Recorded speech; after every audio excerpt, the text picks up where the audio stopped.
Greetings and welcome to another roundtable discussion on day one, GatherVerse Summit 2025. I'll be your moderator today, Christopher Lafayette, founder of GatherVerse, emerging technologist. We're so happy to have all of you that are still with us here today at GatherVerse.live. It's been a rather invigorating fireside and panel discussions today, wherever you may find yourself around the world. There's been much expressed and much carried. Today, we've assembled a roundtable for this particular discussion of professionals who really will have a lot to unpack on the discussion of humanity first, placing people at the heart of technology. It's never been more of an important time now than ever for us to think into consideration of humanity with the extension of human expression itself with artificial intelligence and other emerging technologies to be mindful, if you will. And we've assembled these leaders to help us navigate, if you will, along the way to cross the river of understanding where we might find ourselves today. Roundtable panelists, we certainly greet and welcome you. I'm going to call on each of you to briefly, if you will, express who you are and why you've decided to join this panel today. And we'll make our remarks as brief as possible so that we can move on and get to the business of things. And we'll start with you, Alita, please. Hi, my name is Alita Lindahl. I am a conscious leadership development consultant. Very passionate on this topic of technology and AI and leadership and where we're taking it moving forward into the future. Thank you. Thank you so much, Alita. We're happy to have you here. Dr. Mancy, please. Hi, I'm Dr. Lolly Mancy. I'm beaming in from Dublin, Ireland. I'm a futurist and innovator in this space. And I'm here because the future isn't yet written. So everything we're doing at the moment is going to lean into the choices we make and the kind of life that we live. So it's all to play for right now. That was a lot. Dr. Mancy, we're happy to have you here. Christy, please. Hey, everybody. I'm here because I am a leading voice in highly emotionally intelligent leadership. So I show corporate leaders how to create winning teams and cultures of belonging in a world that too often prioritizes systems over people. Thank you so much, Christy. And Joshua. Hey, everyone. I'm Joshua Johnson, Chief Technical Officer for Tree Industries. We're an emerging technology company that specializes in artificial intelligence. Really been in the space for about the last 7 years. And our big focus is on accessibility, accountability, equity, and open source. So hopefully I get a chance to maybe expand on some of that today. Thank you. We're huge fans of accessibility here at GatherVerse, being that's our second standard. Joshua, we greet you. And Maria, welcome back. Hi, hey. I'm Maria Dervenko. I'm the CEO of Volhel, and I'm operating at the intersection of AI, blockchain, and digital transformation, just making sure that I turn ambitious ideas into real scalable businesses. And I'm happy to be here today to discuss and share insights on how we can shape the future to be more innovative and not just innovative, but to put humans first. Thanks. Yes, of course. Well expressed, well met. And lastly, Russell, welcome back. Hey, Christopher, and thank you for having me once again. Those of you who don't know me, my name is Russell Bundy. I am the founder of Just Verify, and pretty much at Just Verify, our mission is to create a verified digital world where trust, transparency, and authenticity across AI systems, digital content, and all digital interactions. And basically, we're dedicated to ensuring that technology advances and does so responsibly and ethically for both organizations and individuals. And also, my role is at Director of Partnerships at GatherVerse too, where I handle all the partnerships, all the relationships, and everything else that goes on with GatherVerse, pretty much, brother. So happy to be here. We're happy to have you here, Russell, and thank you for your service with GatherVerse. Shall we begin, panelists? I want to put a little bit of context to this first question of how can people remain the central focus of technology development? We find ourselves in an unprecedented time, scalability. We see that in many ways that our world has changed overnight. As it was expressed and to earlier sentiments, what happened when it comes to technology, what happens when the technology becomes more advanced to the technologist? We as people, as humans, if you will, when it comes to our innovations, we have created innovations that have been so disruptive in times past because this is the nature of things, that good technology is superseded by great technology, and great technology is superseded by even better technology. This is what we refer to as the disruption. But in many ways, it feels like we're beginning to disrupt ourselves. Now, with that note, we're having more interaction and communication with machines than ever before. How do we stay human? How do we keep things more human centralized in this time where we're about to see really the coming wave, if you will, Dr. Mancy, when it comes to what we're looking at as hyperscale in today's present time, realizing that the level of artificial intelligence, if you will, or AI, is nothing in comparison to what we're about to see. Please give us a couple of sentiments on that, Dr. Mancy. Yeah, firstly, it's not what we can innovate and create, it's what we should. And we're so quick to trying to, to get to wherever this journey is that we, has no destination, that we're all rushing towards with the technology, that we're not spending enough time on the consequences of this. And there's the unintended consequences as well as the intended ones. And so we've got a huge impact coming in terms of relationships. When we see technology coming forward as an alleviation to loneliness, we were literally wired for human connection. So that's already playing an impact into how we interact societally and culturally, but also our mental and physical health. Sure. And that's only going to continue. So, I really, at risk of sort of saying, it's too late to put the brakes on, we need to be having much more discussion on a much higher level, cross-collaboratively, to say, what are the consequences to this, and try and future-proof ourselves against what's being created now. So it's not that the technology is either good nor bad. It's our applicability of it and our usage of it. And there are unintended consequences coming to everything that we're doing. Sure. And we're not spending any time in that field, to be honest. Well expressed, well met, and we will come back to you, Dr. Mancy. Alida, I want to hop over to you real quick. We think about innovation at the hyperscale, at the rapidity, if you will, moving so fast. Are innovators consciously aware enough when it comes to what we're building and being mindful of who we're innovating for, or why we should be innovating in the first place? And if they aren't, what do we need to do to catch up to game speed? Yeah, so let me just touch first and say, I was just reading this last week, and Gartner's latest report on HR trends says that 64% of our organizations are failing to be preparing their leaders for the future. So that for me is very alarming, right? That ratio is way too high. Leaders need to understand more about self-awareness and what does it take, and pull themselves into present moment awareness and understanding how that actually works.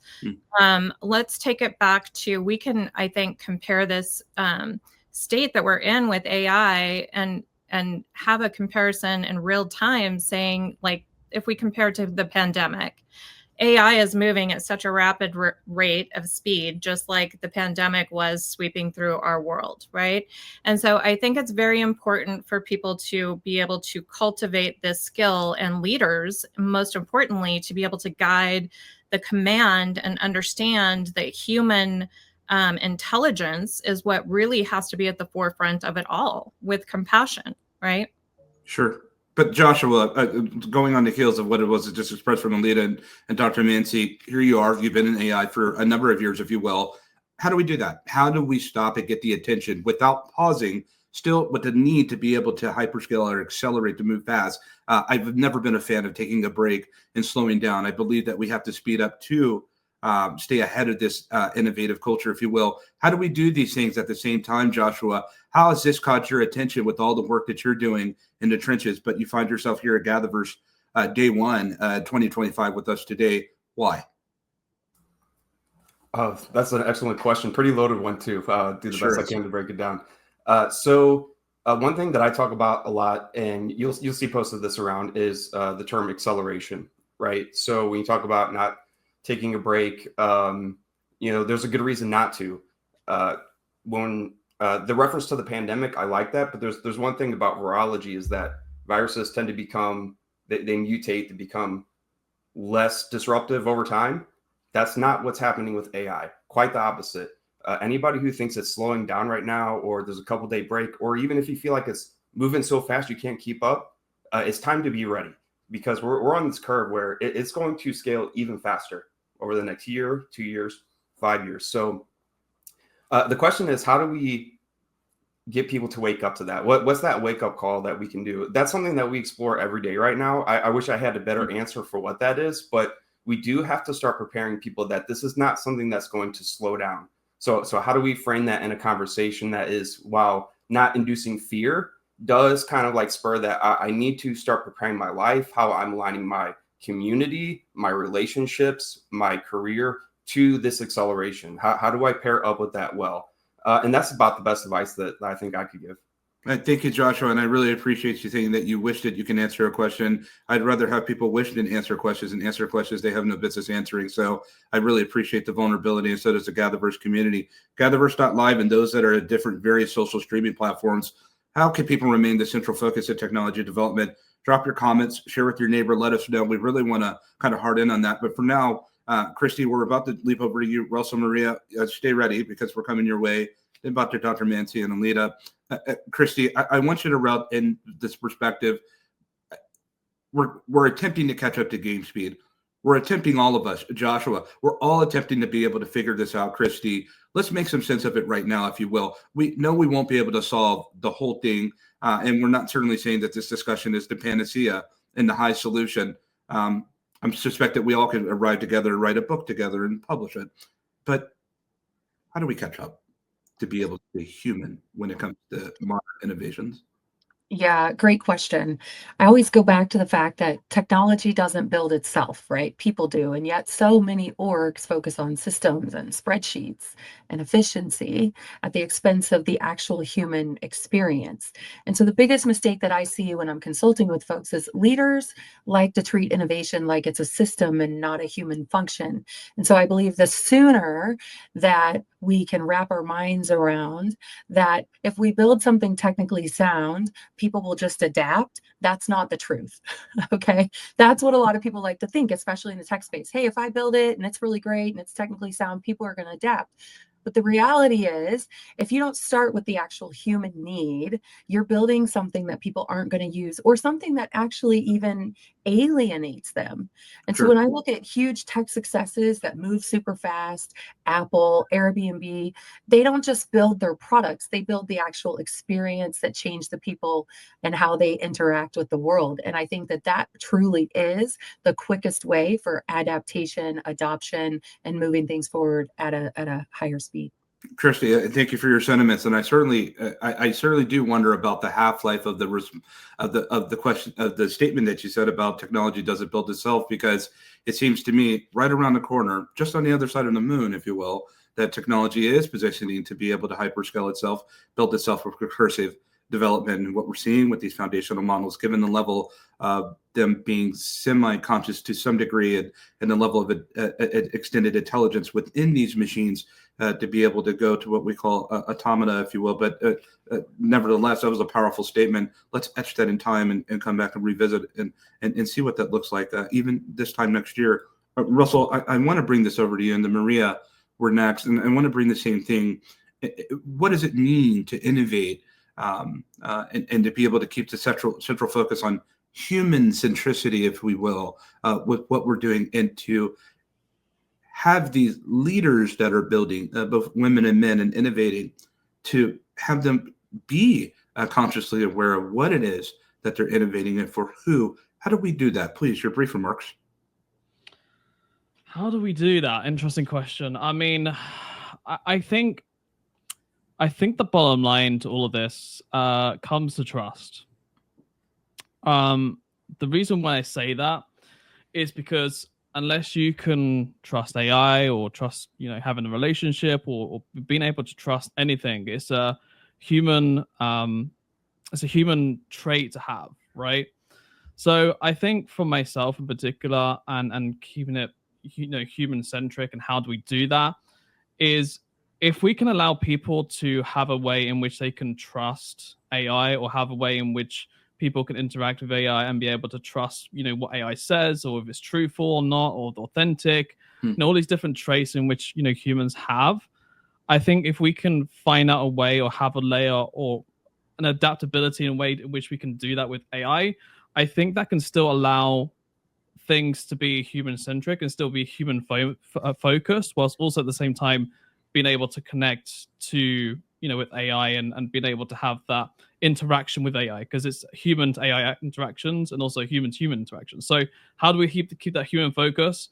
I would say the bottom line is trust and figuring out a layer or framework or a way in which we can do that universally and adaptably. Sure. And I think if we can have a framework, we can do that. Then permit me to leap past this idea of the bottom line being trust just for a moment. Let's just say in this reality, or perhaps a hypothetical for some, that trust can't be the bottom line, because Maria, as someone that deals in extension of reality itself, when it comes to technology, I'm interacting with machines that it's hard for me to even know how to trust my own senses when it comes to the interaction of these machines, given their capability. And so I think we have to have a renewed sense and a more colloquial framework of trust. Good mention, by the way, Russell. But Maria, when you hear these sentiments that are being expressed, trust when it comes to the visualization and the speech, the concatenative speech of AI, what are some of your thoughts on this in terms of bringing it back to central focus and the technical scale of keeping it human focused?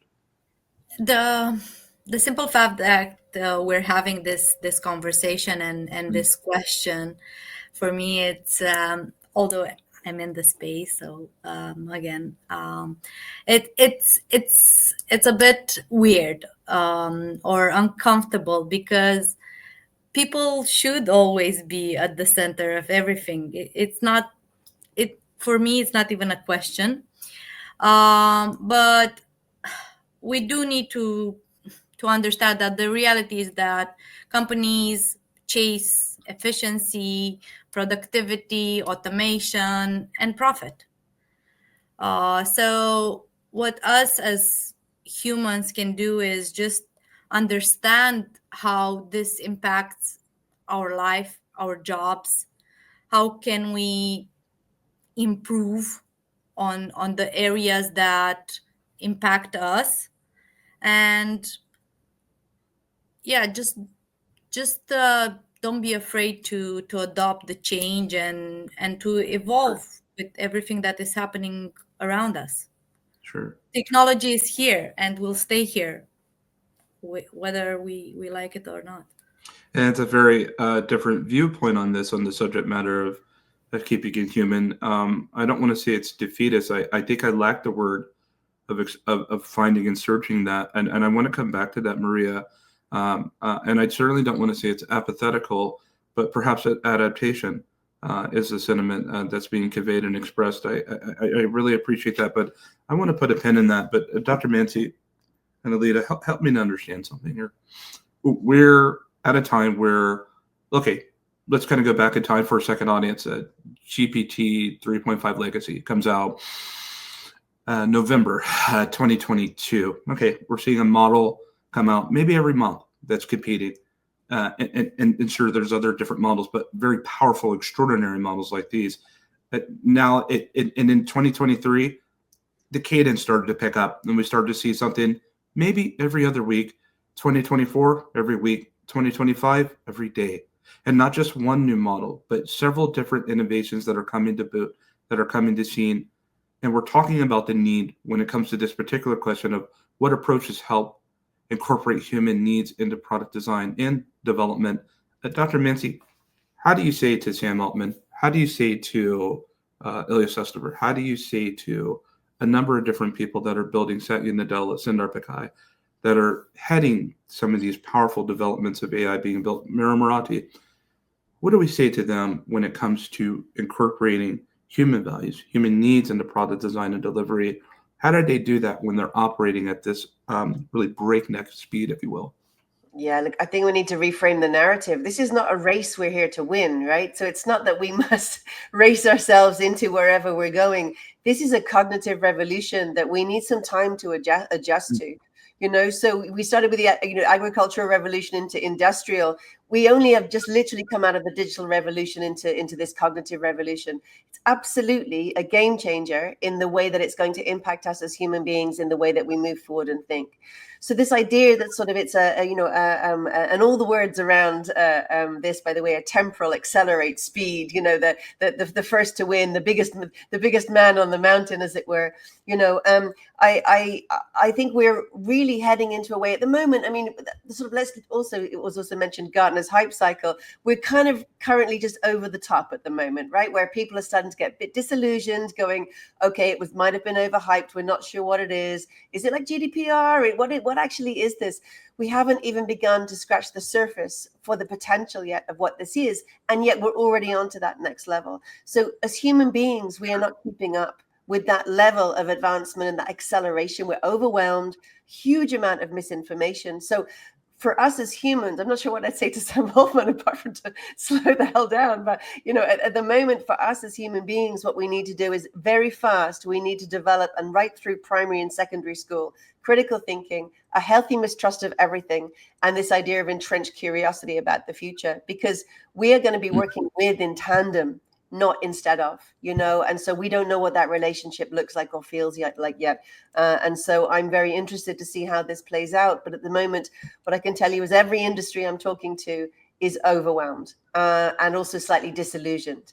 And I think that's a dangerous place to be, because as Russell said, we need to have trust. And are we trusting? Sure. Dr. Mancy, permit me to follow up with you on this particular. You certainly have piqued a curiosity, I think, when it comes to cognitive revolution. But before we go there, audience, we're talking about from agrarian age, if you will, to industrial revolution 1, industrial revolution 2, the information age, applications renaissance. And now we're talking about the cognitive revolution. And it's interesting that you put it on Gartner's hype cycle, a peak of inflated interest, trough of disillusionment, slope of alignment, plateau of productivity. Where do we find ourselves when it comes to the cognitive revolution, let's say hype cycle or beyond? I think at the moment we are in the trenches, not fully understanding what it is. So we run if we see it as a productivity tool, we run the risk of sort of sidelining it. And then we've all, you know, got an awful lot of people that are saying this is going to change the world, both positively and negatively, you know, and we can all play a part in that. So I would say to people at the moment, you know, try and go from passive to active in your understanding, not only of your own usage of it, but also, you know, be very mindful of where you're getting your information. There's a huge amount of misinformation out there at the moment, and that is only going to seek to polarize us even further. And then we're in dangerous territory, as we currently seem to be. I'm glad that you brought that up. You know, I heard a vice president of the United States say in Munich a couple of weeks ago, really dismissing the misinformation and disinformation and the threat of the ecosystem of information itself. I just think that was the misinformation. Yeah, it's just like, and while we're getting misinformation directly from those that are dismissing disinformation with the sense of wanting to be able to hyperscale, race, some people are very out of touch, no matter the position of power that they find themselves in. I say that with respect. But Alita, I kind of want to bring this over to your audience. Put that in your notes, conscious revolution. I'm putting that in mind. But Alita, I want to be able to hard that in. And then Christy, we're hopping over to you and Joshua. Let's look at that for a second, this cultural, if you will, this creative, this consciousness revolution that we find ourselves in, because it seems to me with this innovative scale that there's so many things when it comes to a level of automation. And I'm seeing more people use AI thoughts instead of their own now, which it is what it is, and that's for a different day of a subject. But what I want to run with is do we have this need of this level of consciousness, this level of awareness? Do we collectively have the need to say, listen, we can't put this on the shoulders of corporations to incorporate humanity, because what is it that they would incorporate in the first place? I get the sense that we're heading into a space that is necessary for creative expansion, unlike we've ever needed before, as we begin to see this shift change that's impacting and affecting all of entire civilization and how we know it when it comes to how we work, how we operate, how we move, live, have our being, if you will. And there could be a spiritual reference with that. But I'm thinking about the magnitude of this, about this need of to think of what's next, if you will. Is this registering? And Lita, if it is, please help me make sense of these own thoughts. Yeah. So for me, herein lies the key, right? And that is that we keep looking at this as though it's outside of ourselves, when really I'm going to challenge that. And I'm going to say we need to understand our own operational systems better as human beings. And so one of the things that technology has provided is our capability to slice and dice our brain as fast as possible, right? And that has been happening. And I think it's really important that people understand that in unison with that, the latest technologies are being created in our own like kind. So replicating our brain's own capability, right, and capacity in the world. So really, I'm going to say this to you also, to Dr. Mancy's point, it's vitally important to pay attention to how technology will affect our brains also moving forward, because our first ADHD diagnoses came with the first generations that grew up on technology, on computer systems versus encyclopedias. So it's our ability to think faster. Our brain will fall into sync, right, with, and our brains fall into sync with each other, frequency patterns. So think of Apple products. The one thing that people don't realize is that all of our brains sync similar to Apple products. So make no mistake about what your own capability and capacity is. And on that note, I will say this. It's important for us all to understand that we have 86 billion neurons from what they can project now in our brain. Each of those neurons has multiple connectivity capacity and capabilities. So just think about that, right? If you think a computer, right, and AI and technology is amazing, we have not yet fully understood our own capability, period. Like we have not, and we have unlimited storage capacity in our brain. And all of those are some of our latest findings. It's interesting. There was this expression. Alita, were you not done, please? I was just going to say, and trust, to touch on Russell. So trust is about trusting ourselves, right? Understanding our own operating systems and beginning to learn to trust ourselves. Remarkable points, both expressed by you and Dr. Mancy. Christy, there's this, and I'll go on the shoulders of Alita with your permission, absent the question that's on stage now. There was a test that came out, a study, if you will, in Europe about the Human Brain Project. It's a 10-year study. And they said, well, what is the human brain comparison to the most powerful supercomputer in the world at the time? It was China. And the only thing it may have had was the computational render in terms of processing speed. But when you start thinking about the powerful dynamics of the human brain itself, coupled with the senses, if you will, the AI will never know the scent of the sea, will it? It will never know the feel of sunlight upon it, the vitamin D intake. And so when I think about the magnitude of what was just expressed with Alita, I find myself and all to really want to, by inspiration, say, listen, folks, if you're out here listening with us, and we know there's a large volume of us here at GatherVerse.live, we're so thankful to be able to have you here. It seems to me that it's prudent just to say that AI can never replace the powerful engine that you've been given since birth. That's right here between the confines of your mind. And I just want that to be mindful of it, because we are talking about human centricity. And so it seems to me that if we are going to keep innovation human-centered, it starts within first. And so, and to have a trust on that, if you will, if I could put it like that. But Christy, can you kind of speak to some of these things that have been said? I know there's a lot of things that are just flourishing off, and I don't want to inhibit that with a question.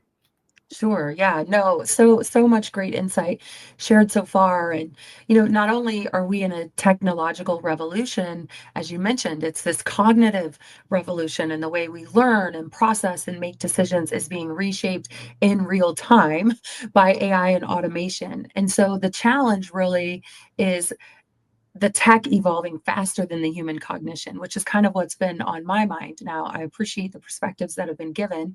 And I do know we've spent thousands of years developing social intelligence, emotional reasoning, but we're now being asked to integrate technology at the speed I don't think that our brains were really built for. I think that this absolutely is proven based on the statistic regarding overwhelm, burnout, people not being prepared, over 50% of organizations not being prepared. And so the gap between that human adaptability and that technological acceleration is where I think the biggest leadership and adaptation challenges, and honestly opportunities too, right, exist. And so how do we move from information overload to decisive intelligence. And so we talked about trust. That's really a discernment issue, right? We don't have a knowledge problem. We have that discernment problem.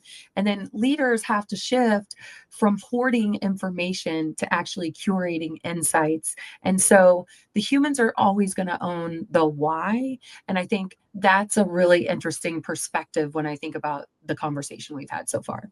You know, it's a powerful consideration with this ideas or this consideration of internally within in terms of the preservation of humanity when it comes to the extension of technology, seeing that artificial intelligence is an extension of our own reality and the observable nature, if you will, and what's seen and unseen.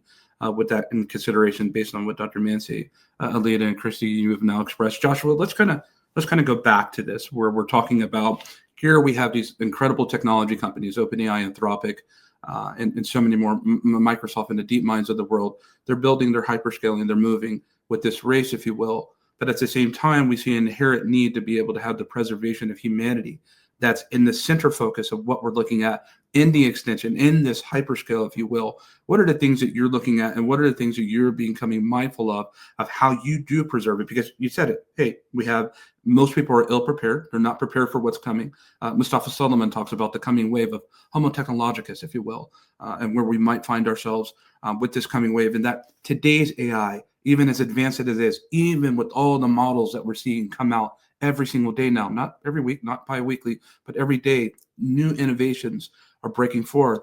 And at the same time, with the real consideration that we've never have ever needed the opportunity of understanding the importance of human preservation and expression and think as we do now, and exercising the databases that we've been given since birth between the confines of our mind.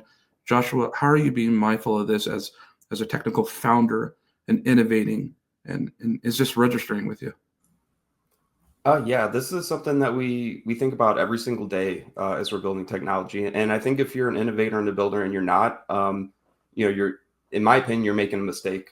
This, technology, I call it a force multiplier when we talk about artificial intelligence. And our goal is to always empower people, right? And the problem is there's a lot of things that we can do right now that a lot of people aren't even prepared to kind of like face. So I want to go back to what Dr. Mancy said about critical thinking. So when we think about innovators and builders and how we can build technology to kind of foster this outlook, I talk a lot about a slight variation of critical thinking, and that's called divergent thinking.